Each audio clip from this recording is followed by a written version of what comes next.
VAFT GAG. Victor Alpha, Foxtrot Golf, Alpha Golf. Write it down. It's a global index fund which comes in two flavours. There's the dividend version and the accumulation version. I go for the latter because it reinvests any profits continuously and compounds more quickly, I find anyway. So yes, so it's around 7,000 companies around the world. Half of them are in the US. So you don't get quite as high a return as the S&P 500. However, it is less volatile and you're less dependent on about 7 stocks in California.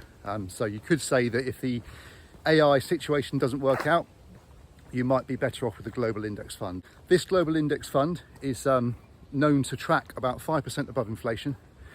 And over the last, 3 years ago when I started investing in it, it costed about £190 per unit.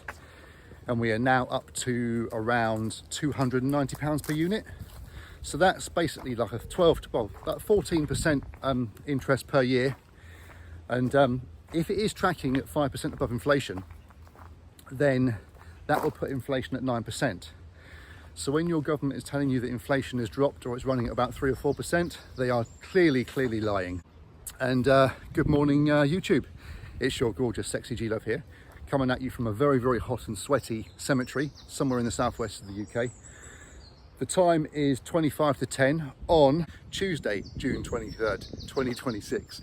And this is day 193 of my shit to fit transformation from a tired, overfed and essentially invisible 204 to a buffed up and head turning 185 pounds of twisted steel and sex appeal. I will try and keep these updates brief, so do like, subscribe and stick around for the cheesy outro. I hit the sack last night at around about 11:30, quite a late one, for approximately 7.5 hours of pretty good sleep. Woke up this morning and didn't weigh myself first thing. I know my weight to be around 193.25 pounds, give or take a pound or two, depending on water intake, food intake, salt balance, recovery level, etc. Lots of things can go into it, but we are around about 193.25 pounds. On waking, I took in 2 grams of salt and some magnesium and potassium and some creatine and some vitamins and minerals. Chugged down about a litre of water over the first half an hour and got some coffee in and felt pretty damn good, pretty damn quick. So yeah, as you guys get a little bit older, you might find that you wake up every morning feeling like crap. However, the way that you feel when you wake up is not necessarily the way you have to feel an hour later. So yes, today we will be hitting the gym and we will be going this way instead. And we will be doing some farmers walks and also some heavy dips on the dip bars. Not weighted just yet, but I'm looking for sets of maybe 15, 14, 13, something like that. Pump out some good reps.